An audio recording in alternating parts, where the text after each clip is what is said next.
Hey, Shalom Watkins, Rakam Akapash from Jimis London, giving all praise, honor, and glory to Yahweh, Ba Hashem, Yahweh Shai, Bashem Chachadash. Want to give double honors unto the elders, the apostles of Jimis, and Shalom out there to the hopeful that pushing his truth in all sincerity. Back in another video, I'm going to title this one, The Nukes Were Made to Be Used. Something to that effect, right? And these terrible weapons that exist on the planet was given to man by the Heavenly Father, right? And gave them the concept of the idea to create these, destructive weapons, man. And since, their initial birth, or, coming into the world, right, and being tested and used, and they were used by America, the only nation in the conflict to use them on Japan, right, 2 times, right, Hiroshima and Nagasaki, right. They used 2, I think they were atomic bombs at the time, or maybe one was a hydrogen bomb or something like that, right. They're the only nation to ever use these weapons against another nation in conflict. All right. But since then, right, so many more were created. Why?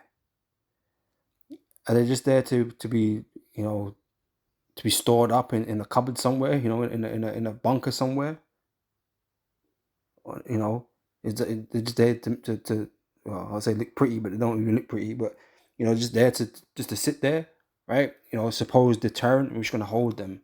All this destructive capability, we're just gonna hold them there. It's bad for everyone, that they're here. We're just gonna keep them here.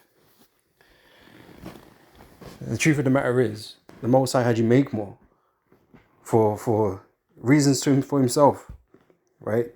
To use against you in the last days, right? These are the Most High's weapons, right? And the Lord has allowed the world to stock up on these weapons because America's not the only nation with them, right? As we know, right? Russia got more. Russia got more nukes and bigger nukes than America. And the level of technology is also vastly improved since they were used against Japan.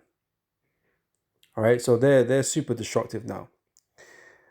And they said, Lord's had you build loads of them, tons of them, right? Not just to sit there, but to be used, right? And they're going to be used on America to bring around its final destruction, right? To destroy that land with fire. That is what the Lord is going to use, right? And that is the purpose of their existence, right? Also to make you out to be the fool, right?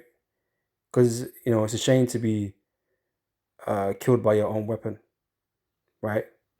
Like a samurai being disarmed and being stabbed with his own sword. It's embarrassing, dishonorable, right? And so the Most High is making, he's going to embarrass he's about to embarrass you, right? For you so-called smart Edomites out there, right? They believe that America's the greatest. Well, not the smartest. Might be the greatest at the moment, but they're not the fucking smartest. And so the Most High is going to use these weapons against you, man, to destroy you off the face of the earth. Right? So that's why they exist. Okay? And so we're going to get into it. I'm going to start from Isaiah 54, verse 16. And the Lord is saying this, right? Basically, right? Behold, I have created the smith that bloweth the coals in the fire, right? A smith is, basically these technicians, these scientists, right? These engineers that build things, right? Just like a smith will create weapons, iron work and all that kind of stuff, right? Using fire, right, to create these things, right, to melt things down and to shape it, to mold it, right. The modern day smith is these scientists, these engineers, that's what they do, right? They create these weapons, right, which are more advanced than just a sword, guns, drones, all kinds of shit going on, right, all kinds of weapons, right. So the Most High created these men, right. We watched that movie Oppenheimer when it came out, the birth of the atomic bomb or whatever, right? Good movie, but it shows the Most High got these types of guys set up in the world that's supposed to be intelligent, that can work shit out, right? to create these things, and the Most High gave them these ideas, and Esau gonna run with it, and create this technology that he possesses right now, the great sword, that's written in Revelation chapter 6, concerning the red horse. Right, and the Most High is giving the knowledge and the ability to do these things. Right, behold, I created a smith that bloweth the coals in the fire, and that bringeth forth an instrument for his work. I have created the waster to destroy. And Esau is the waster. His very name means wasted away is he, right? And all he does is destroy on earth. That's why I say you read Revelation chapter 6 and you read about the red horse. He's given the great sword to take peace from let me just grab it. Right? A sword was given to him to take peace from the earth, and he was given a great sword.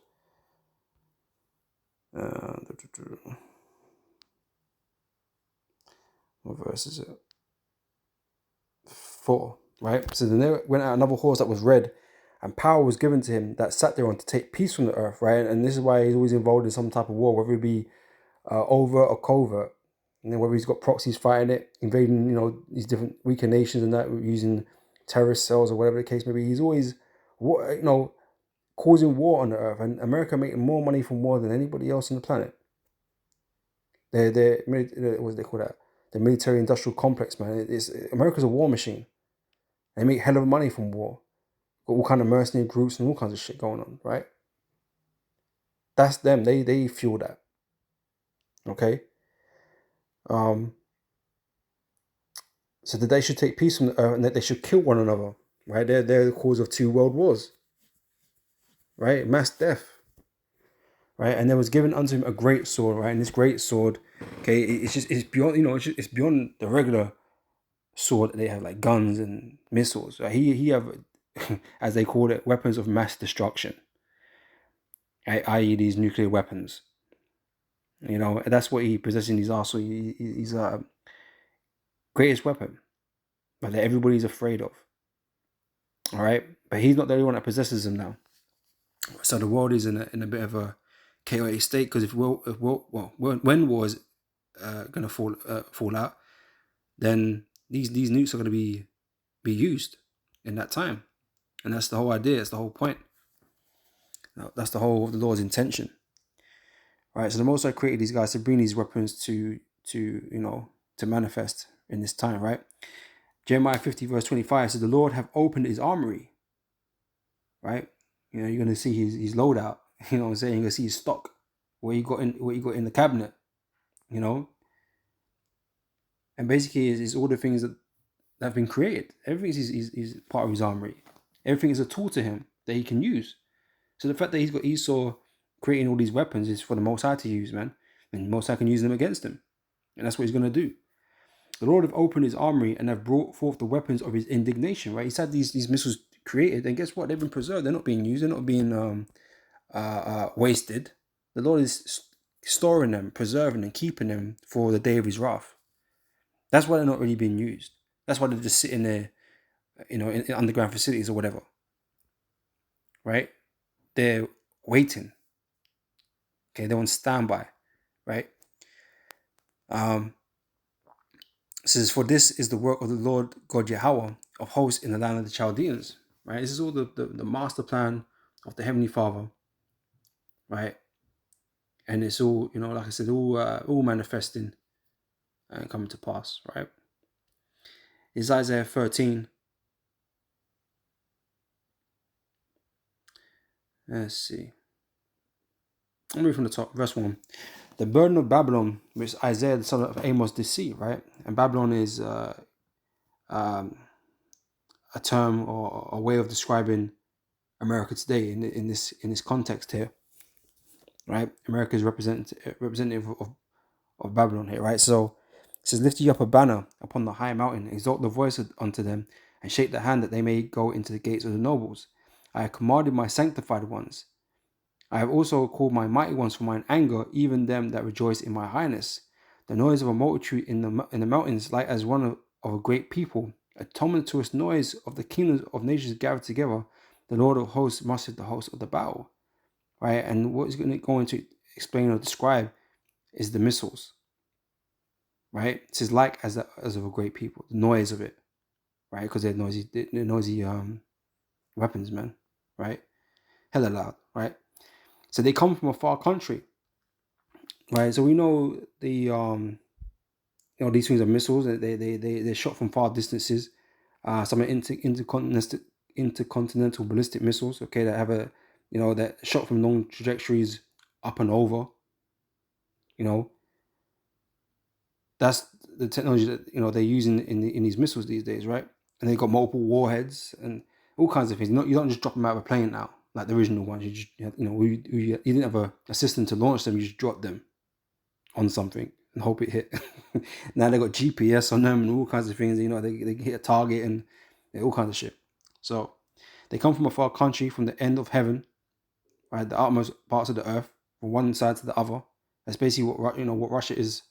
On one side, and America's on the other side.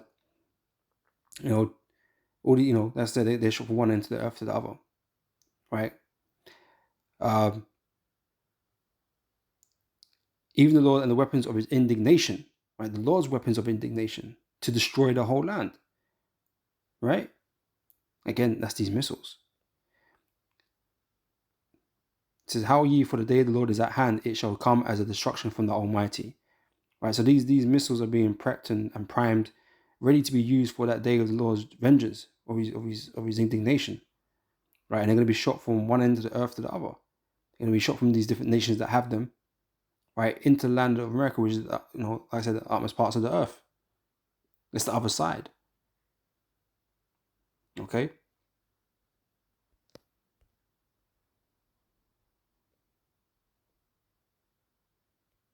It's Isaiah 34 verse 5. It says, "For my sword shall be bathed in heaven." Like I mentioned, these missiles, they travel through the air, in the different trajectories. All right, so they be bathed in heaven, in the sky. "Behold, it shall come down upon Idumea." It's going to rain down, right? Just like the fire in Sodom and Gomorrah, it's going to rain down. It's going to come down, right? Upon Idumea, again, representing America, right?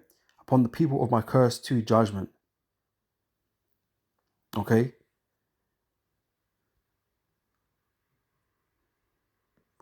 Let me read down to verse 10 or verse 9.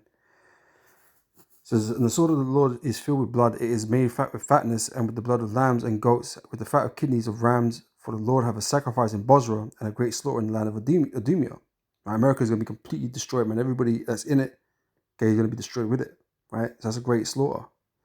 "And the unicorns shall come down with them, and the bullocks with the bulls, and their land shall be salt with blood, and their dust made fat with fatness. For it is the day of the Lord's vengeance, and the year of recompense is for the controversy of Zion. And the streams thereof shall be burned into pitch." Right? The water is going to get evaporated up, man, and just be left on fire, basically, right? "And the dust thereof into brimstone, and the land thereof shall become burning pitch." Right? The earth is going to be scorched, right? And the streams are going to disappear. All right.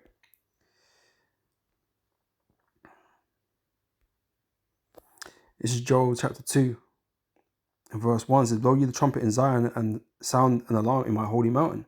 Let all the inhabitants of the land tremble, for the day of the Lord cometh, for it is nigh at hand." Right? And we're the ones blowing that trumpet. We're the ones, prophesying about these things that are about to happen. Okay? "A day of darkness and of gloominess, a day of cloud and of thick darkness, as the morning spread upon the mountains, a great people and a strong, they have never been the like." And again, it's not speaking about actual people, right? This is speaking about the missiles. "Neither shall there be any more after it, even to the years of many generations." Right? So once, like I said, they've been created for this one singular purpose. These nukes have been created for that one purpose, and once they fulfill their purpose, they're not going to be created again. There's going to be no need for them.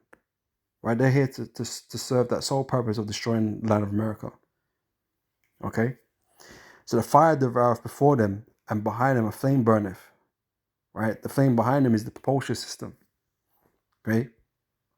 And the fire before them is like the I forget the term of it. Like the air resistance. When things, come back into atmosphere. I can't remember the term for it, but yeah, basically it's like the air resistance is setting it alight, okay, from the friction. And the land of Eden is as the garden. Sorry, and the land is as the Garden of Eden before them, peaceful, right? And behind them a desolate wilderness. That's what they when they hit. That's what they leave, or when they explode. That's what they leave. The desolate wilderness. It just destroys everything, within its range, right? Yea, nothing shall escape them. The appearance of them is as the appearance of horses, right? Again, they're not actual horses, just like they're not actual men. It's not talking about men or horses, right? But more like how they ride in formation, more like how they sound, you know. Those, is being likened unto those things, right? As it goes on to say, the appearance of them is as the appearance of horses, as horses, so shall they run, like in groups, in file kind of thing, right? Rank and file. So like the noise of chariots on the top of mountains shall they leap, like the noise of a flame of fire that devoureth the stubble, as a strong people set in battle array. Before their face the people should be much pained. All faces shall gather blackness. Now, back during the Cold War, the man was scared. Every time that they were doing all those drills and false alarms and that kind of stuff, people were scared, man. When they find out or believe that nukes are about to be shot upon them, man, these men are panicking. Because truly, you don't have much time to do shit, right? A lot of people are going to die. And even so more in this latter time, these missiles, they're no joke, man. Russia got nukes that can reach America in like 45 minutes, man. So from the moment you find out, the moment they press that button and it's relayed to, whoever in the White House or whatever the case may be, these military folk, that these nukes have been launched, man, you got less than 45 minutes to do anything. You might not even get a televised warning, this is the president of the United States. There's Russia has pressed the button. May God be with you. May God be with you. Like, you're not gonna have time to do shit, man. You're probably stuck in traffic somewhere.